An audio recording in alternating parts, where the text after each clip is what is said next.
and the latest on the active police investigation. Plus, high honors for the country's best and brightest. In sports, making a splash at the Betty Kelly Kenning Aquatic Center. We've got the highlights from this weekend's swimming action. The Bahamas Tonight, the weekend edition, starts now.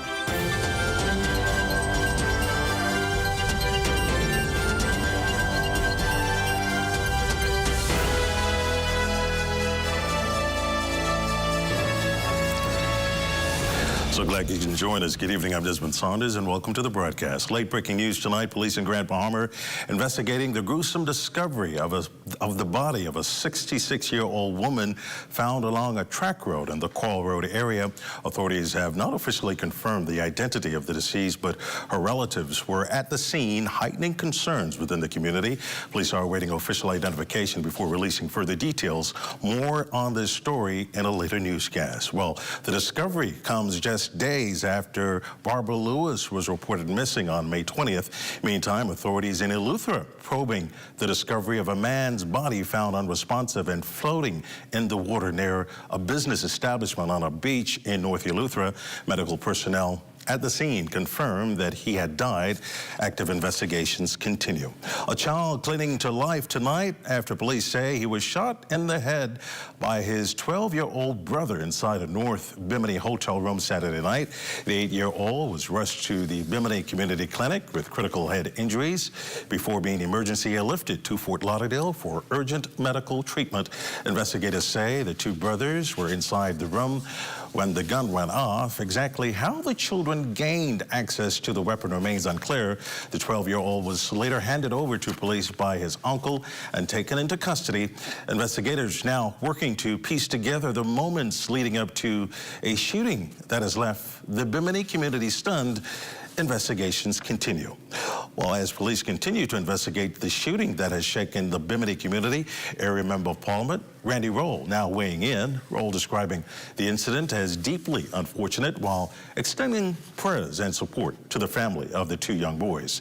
He's also expressing gratitude that the 8-year-old was successfully airlifted to Fort Lauderdale for emergency medical treatment. The Member of Parliament thanking emergency responders, medical personnel, and members of the Bimini community for what he called their swift and critical response. Roll also appealing to the public for prayers for the family and privacy as the investigation continues. Police hunting for an armed robber after a brazen holdup at a business on Carmichael Road early this morning. Investigators say the masked suspect struck just after 6 a.m. at the intersection of Carmichael and Blue Hill Roads.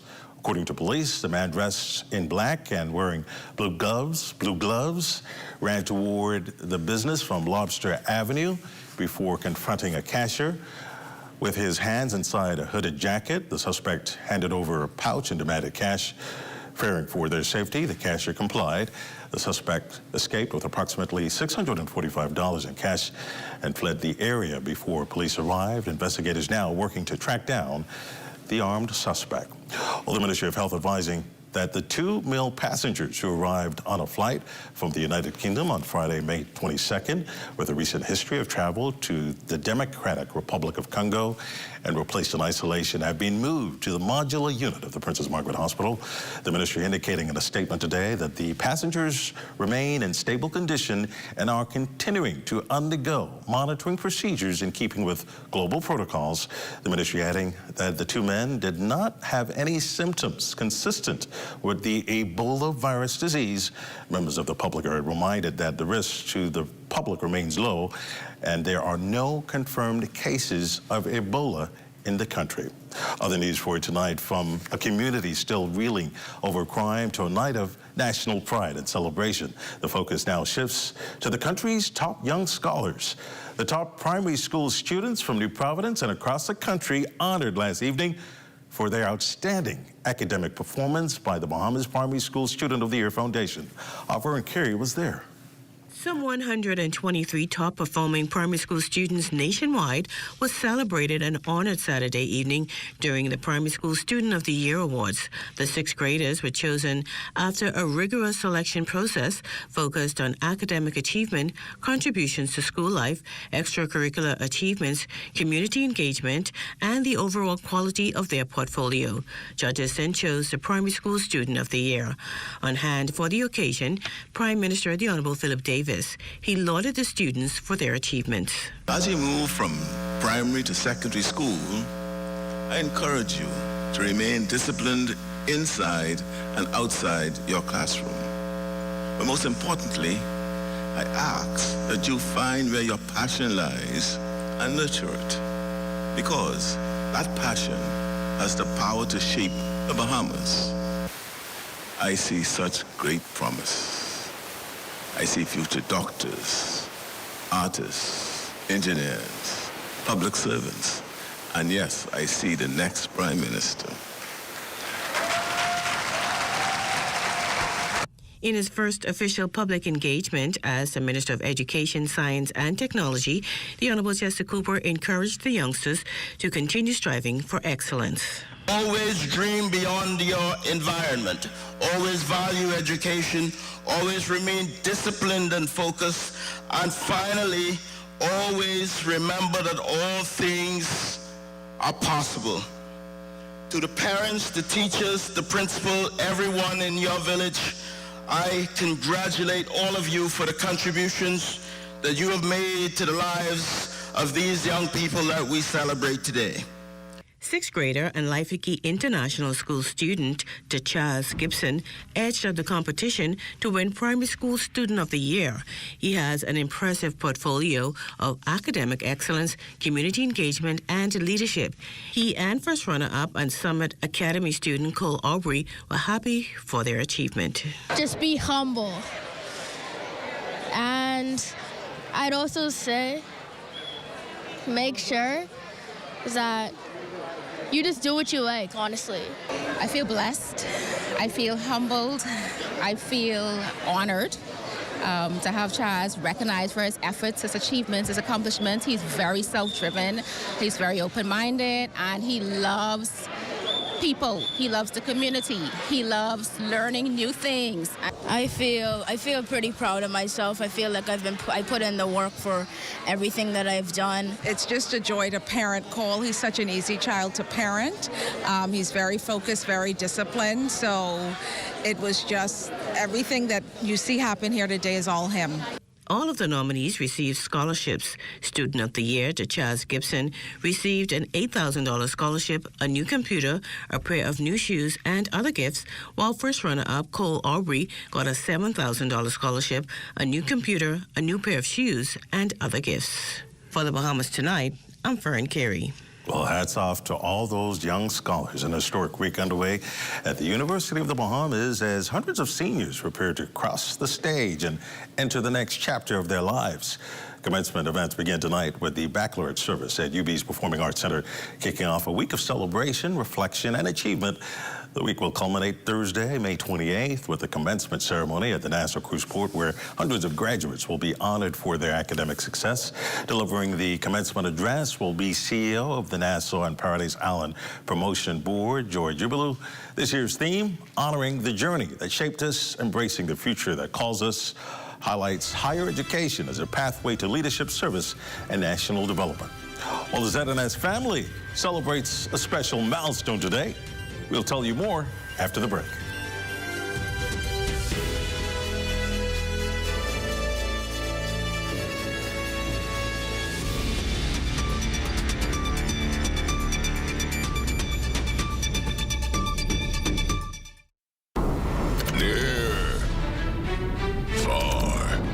Can I get 3 flavors in one pizza? In here, at Little Caesars. Ahoy! Then I'll take it for a great price. It's not madness, it's Little Caesars. Pizza, pizza. 3 flavors, 1 happy you for just $11 VAT inclusive. Now available at all 5 of our locations. Little Caesars Oaksfield, Carmichael Road, East Street Pineapple Plaza, Charles Saunders Highway, and 1 East Plaza. It's not madness, it's Little Caesars. Pizza, pizza. Well, today is Pentecost Sunday, a significant day on the Christian calendar, marking the descent of the Holy Spirit upon the apostles. For Christians across the country and around the world, the day is observed as one of reflection, renewal, and spiritual strength. Churches holding special services today as worshipers came together to commemorate the occasion and reaffirm their faith. Pentecost Sunday remains a powerful reminder of unity, purpose, and the birth of the early church. Well, today, ZNS Radio marks 90 years as a national institution in the Bahamas. Scores gathered at the Church of God of Prophecy, East Street, to celebrate and reflect on the organization's rich history and growth through the decades. It's West Alex Forbes. For 90 remarkable years, ZNS Radio has been the heartbeat and the voice of the Bahamian people. Established in 1936 as Zephyr Nassau Sunshine, the station became the first government-owned radio station in the British West Indies, connecting Bahamians across the islands through news, culture, and entertainment. And today, ZNS Radio is celebrating 90 years on the airwaves. Assistant General Manager of Radio, Brent Archer, says the milestone is a proud moment for the department. It's an awesome feeling, especially when you understand that in 1920 was the first time we had commercial broadcasting in the Bahamas, around the world, everywhere. There's been so much achieved. ZNS is integral to the emergency protocols of the country, and we were started for communications and emergency messaging. We still do that. We're the only ones that can broadcast during emergency simply because we use the AM frequency. And that means we're carried all over the South Floridas, Turks and Caicos, the entire Bahama Islands. I feel good about this. Production Director Keshagan Adderley says working in the radio ZNS department for nearly 15 years has given him a greater appreciation for the country. I've learned a greater appreciation for my country. Being here over 15 years, I've been able to travel to some of the family violence, and so I've been able to talk with the persons who we directly impact. And so they are so grateful to be able to turn on that radio and hear what's happening around the radio, around the country. And so it's a pleasure to be able to travel, to be able to learn, and be able to share programs that would impact the nation. Parliament Secretary in the Office of the Prime Minister, Senator Clint Watson, says reaching 90 years is about more than just longevity, but a reflection of purpose. You don't get to be around for 90 years unless there's a mandate on your life, unless there's purpose in your life, unless there is a calling on your life. Very few companies get to exist for 90 years. It all speaks to the purpose, mandate, and call of the Broadcasting Corporation of the Bahamas. We are more than just a media house.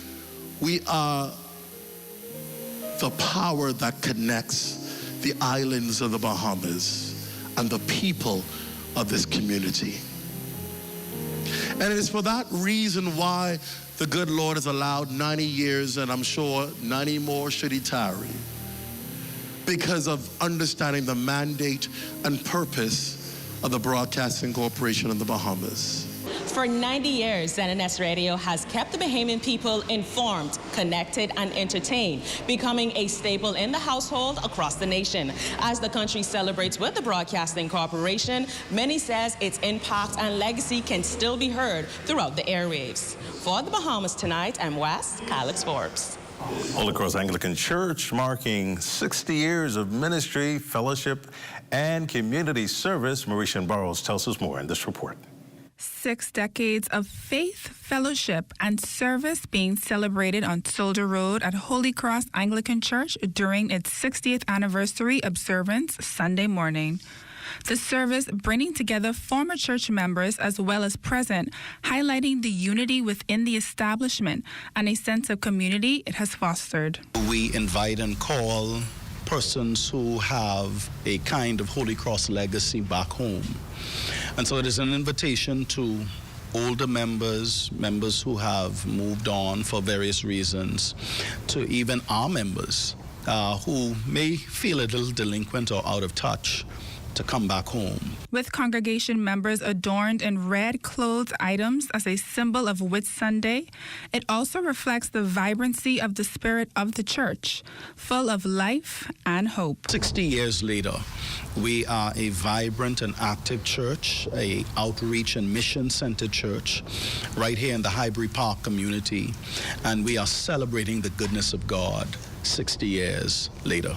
As one of the founding members of Holy Cross, Quinn McCartney says he remains proud of the legacy the church has been able to build across the community. I remember us joining the church with my mother as a five-year-old and attending church on Robinson Road. And so I've seen the building of the parish center, I've seen the building of this church, and I've seen the building of our parish center as well. And so I've seen the growth in terms of membership, in terms of outreach, in terms of touching members of our community over these past 60 years. And after 60 years of ministry, church leaders say their focus now is ensuring the next generation is equipped to carry the legacy of the church and the country forward into the future. This campus has been a center for grooming and assisting and framing the mindset of young people and helping them to continue to progress and make the kind of adjustments in their lives so that they become contributing citizens of this country. So that is a keynote or a signature part of the Holy Cross element that I am particularly proud in: our youth work, our ministry and mission work, our evangelism work in the community. God has been extremely good to us. For the Bahamas Tonight, I'm Marisha Barros. Bahamian music icon Eddie Minnis is preserving decades of cultural music, capturing many of his most iconic works in a new songbook. The collection features his greatest hits, complete with illustrations and the stories behind the songs, moving his music from the airwaves into the classroom. Minnis says the goal is preservation, ensuring his music is not lost amid limited radio and television play, but passed on to future generations. I recognize that a lot of the music was getting buried. In other words, radios could only play so much, TV could only show so much. And so it occurred to me that the best way to preserve my songs and get it into the schools and get it kept for future generations was to put them in a songbook. To embark on this project of transcribing some of the music they had. And of course, I was very, very excited about it. And I told them at the time, I don't know where we're going to find the time to do this with a hefty schedule. But I was very excited about being asked to take part in this project. He has a lot of songs, a lot of music, and I think it's very fitting, it's very historical, it's very important at this stage of the development of our country to preserve the music of this great artist. Now, while many Bahamians grew up hearing Eddie Minnis on the road, his daughters say they heard the music first right at home. Growing up, he would sing a lot of the songs at home, and so even before they were recorded, we knew a lot of them off by heart. And I think, too, because of him singing them a lot, oftentimes we'd be like, no, not another song. And he would also go to, like, the Ronnie Rebel's room, and we would be there while he was practicing the various songs. And so we just grew up around the music, and I think because of that, oftentimes we probably took it for granted. A number of the schools participated in the Family Islands and also here in Nassau, and we're very pleased that this initiative was started so that the younger generation can also be familiar with this music. Well, salutes to a great Bahamian icon. Sports is up next.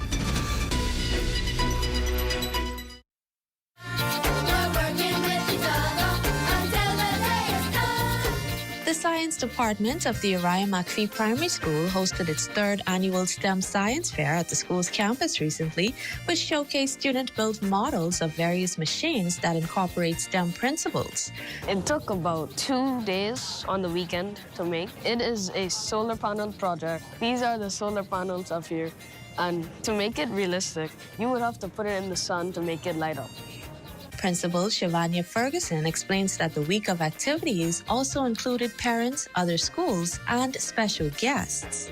It is an exciting week that our teachers and our counselors would have planned for not just our students, our parents, but the wider community. Today, we have in our community leaders, and they've crossed party lines here today to be here for our students. We have Mr. Lincoln Deal in from the Free National Movement, and we also had in our Minister of National Security, Mr. Wayne Monroe. Science coordinator Shafel Knowles shares why it is important for students to learn about STEM at an early age. Now, our theme for this week is STEM in motion, small machines, big systems. And so the students actually built these small machines with their hands. You see, our students at this school, they're very good with using their hands. And so we're teaching them from early how to incorporate science, technology, and math and engineering from an early age. We don't want them to wait until they get old to decide what career they may want to venture into. We're trying to expose them to that very early. Jonalie McIntosh for Ed Talk.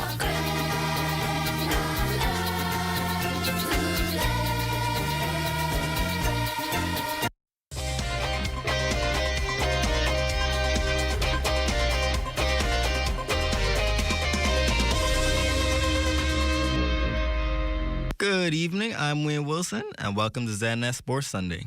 Starting the day off right, let's dive on over to the Betty Kelly Aquatic Center, where we got to check out some of our nation's best and upcoming swimmers. In a meet organized by the Black Marlin Swim Club, we also got to hear from Coach Cameron Bruni telling us about the event.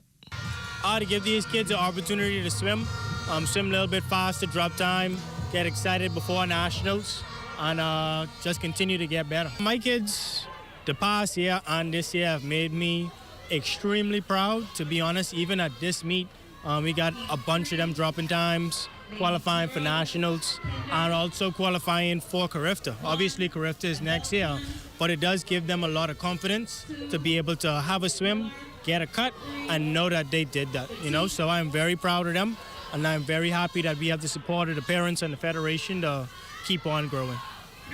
The parents are the one that really brought the meet together. They came and volunteered. We got them timing. We got them underneath the tent. We got them sorting out the medals. So the parents are the real superstar of the meet. Just as we were wrapping up, we got a surprise guest who is a rising star in the swim community, also competing in Carifta this year in the 15 to 17 category, Alexander Murray, son of Olympic swimmer Alan Murray. Well, my dad being an Olympic swimmer, right? Well, he put me into swimming when I was like 10 or so. So I really like to try and live up to what my dad has done for the country, because he's like Olympian and stuff. So that's my goal. Let's switch it up today and head over to the field, and we're not talking soccer. We got to take a look at the Jesse Buckets youth football program, where we got to hear from Coach Curtis Newbold. Initially, when this camp started, the Ministry of Youth and Sports, every renewal through the Royal Bahamas Police Force and all our stakeholders, the mindset was to see how best we can open doors, having played at the collegiate level and having had the opportunity to not only play with some of these persons that are coaching at these schools now and played professionally. It gives us an opportunity now to reach out to them, have them come down and do the camps, identify the players, and that's why we're here. We're here basically preparing these young persons for when these coaches come. So when they hear the 15-yard shuttle or back pedal, or when they hear left, right, as they do the shuffle, as they break down, they know what to do, rather than looking like a deer in headlights. What's that? So the whole goal is to prepare them. And so quite naturally, yes, we're trying to see how many of them. If we can get them all off, get them all out here, that's what we're trying to do. And to end the segment, let's sail back over to Exuma for our Day 2 recap from our Charles Fisher. It's a blessing to be here in Baritari Exuma, better known as the City by the Sea. Yesterday, the ocean race, the first on the water, and that was won by the youngster L1 Roll aboard Shroud. The ocean race there this morning was pretty good for me. Once we came off the line and we cleared out from everybody, that's good execution from now. Well, the team worked extremely well today. On Monday, on the 2 water series race, we'll come back out and hopefully sweep those 2. Sailing is pretty good, keeps everybody in that mood, in that groove, keeps it going. I think a lot of them are pretty scared of me right now. The official opening ceremony also held yesterday. We'll get to that coming up on Monday, but it was all about water on the race. They call them the Joker, but they were not joking on the seas yesterday. Buzzy Roll leading that to the first series race in Class C. It feels so great, you know. I know the boat had potential from day one, you know, and we sailed in the best of the best, and she didn't do too well, but, you know, I said, well, I'll come home and do what I have to do with her. And well, we didn't do an exam at Georgetown with the National Regatta because we couldn't find enough crew. So I said, I'm going to take a chance and try it down here and see what she could do. Yeah, we had a challenge, you know. The first race, you know, we got hooked up and everything. And I surprised, you know, she sailed well. You know, we ended up second. I'm proud. It's good to be back, man. First time back, first number one right now. And the boat feel good. I feel good too. Good to help out my good friend. Just go way back. Tired seeing him taking blows. I said, I gotta take some of the pressure off him. For a while, man, I gotta help him out. He said he need help, so I come back with this boat. I come for the whole hog. I come for this, and we can take this. Yes, and that's going to do it here from Barry Tariq Zuma. The ocean race was on Saturday. The relay race was today. We'll have that for you coming up tomorrow. And tomorrow is the final day of sailing here in Barry Tariq Zuma. And that's all for Sunday Sports. I'm Wayne Wilson, and I'll see you next time.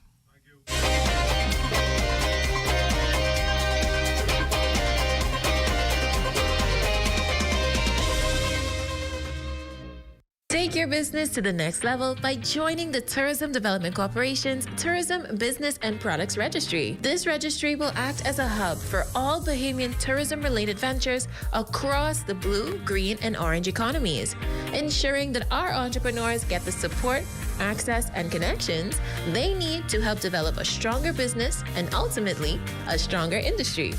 Join now at tdcbahamas.com.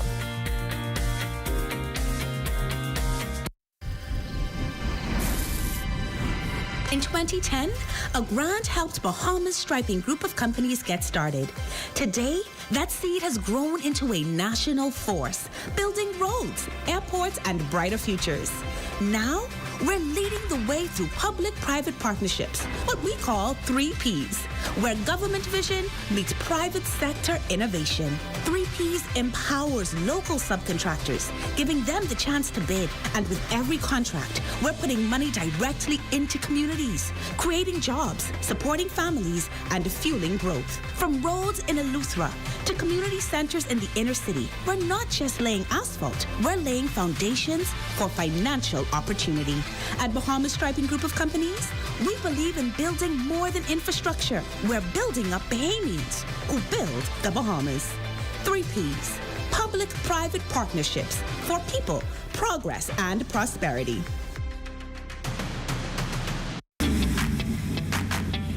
Introducing the Focal Smart Pass app that helps you to fuel up faster. Here's how it works. Download the app on the App Store or get it on Google Play and create your profile with payment details. Visit your nearest Shell station. Open the app, scan the pump's QR code, select your payment amount, and begin fueling. Say goodbye to cash and cards because the Focal Smart Pass offers secure and convenient payment options right at your fingertips. Download Focal Smart Pass now and fuel up faster today.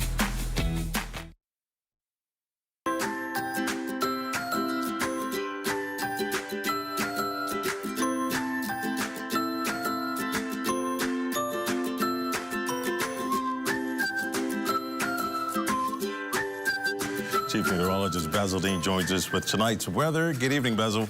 Good evening, Desmond. A pretty nice day around the islands. Pretty rain-free with near clear skies here at our studios. Temperature 84 degrees, relative humidity at 68%. The winds are out of the east-southeast at 17 miles per hour. The barometric pressure 1,019.0 millibars, that's 30.09 inches. And your temperatures around the islands. Freeport at 85, Grand Toll Key 85, Marshall Babaco at 84 degrees. Colossal Bimini 83. The Berry Islands have 82 degrees there. Over in Harper Island, 82 degrees. And Fresh Creek Central Island is also reporting 82 degrees. We pick up some 84s, however, at Kemps Bay, at St. Andrews, Black Point, Zuma, and Rock John Hoosier. Otterson, Cat Island, 85. Georgetown and Zima, and San Salvador also at 85 degrees. And it gets a little warmer in Clarence Sound, Long Island at 86. Also, Crooked Island reported 86 degrees. Over in Betsy Bay, McWarner, 87 there. Ackles, 87 degrees. Taking you further south into Matthew County, Nagua, 83 degrees. And Turks and Caicos Islands, our temperature of 84 degrees. The body forecast tonight through Monday in the northwestern islands. The winds are going to be southeast at 15 to 20 knots. Wave heights pretty choppy at 4 to 7 feet. So caution flags are in place for boaters in the northwest Bahamas through Monday. Low tide, that takes place at 9:56 tonight, but the second low tide at 10:20. Now for the central and southeastern islands also tonight into Monday, the wind southeast at 15 to 25 knots. It will be gusting up to 35 knots at times. Very rough seas, 5 to 8 feet over the ocean. So an advisory is posted for the central and southeastern islands into Monday. Satellite pictures showing high pressure ridge in control of our weather. So pretty much clear skies tonight, heading into tomorrow. And the forecast tonight looks like this: mainly clear, breezy, and warm. The low temperature around 78 degrees. And tomorrow, a couple of morning showers. Otherwise, partly sunny and breezy conditions continue tomorrow. High temperature of 87 degrees. And the extended weather forecast, a couple of little pop-up showers Monday and Tuesday due to the low-level mixing. Come Wednesday, things pan out quite nicely. Thursday, some clouds roll into the area.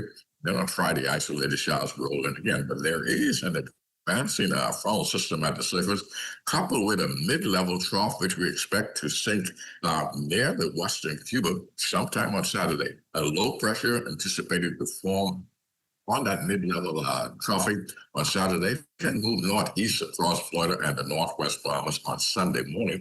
It will bring with it some heavy showers and thunderstorms, which will start to pull away Sunday night, leaving behind a trough which will eventually spread into the central and southeastern islands on Monday, and that will keep the showers over the central and southeastern islands right into Wednesday. But come Thursday, we expect those heavy showers to back up over the northwest Bahamas on Thursday once again, last right through Friday before we see a little bit of relief. However, temperature-wise, they're going to be in the upper 80s, close to the 90-degree mark during the daytime, and your nighttime temperatures ranging anywhere from the mid to upper 70s. Desmond. Thanks, Basil. That ends the Bahamas Tonight, the weekend edition. Thank you for continuing to make ZNS your first choice for news and information. It's only the sun covers the Bahamas better than ZNS. On behalf of the entire team, thanks for watching. Have a good night.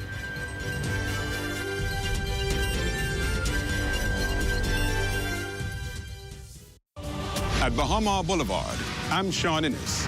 This is ZNS.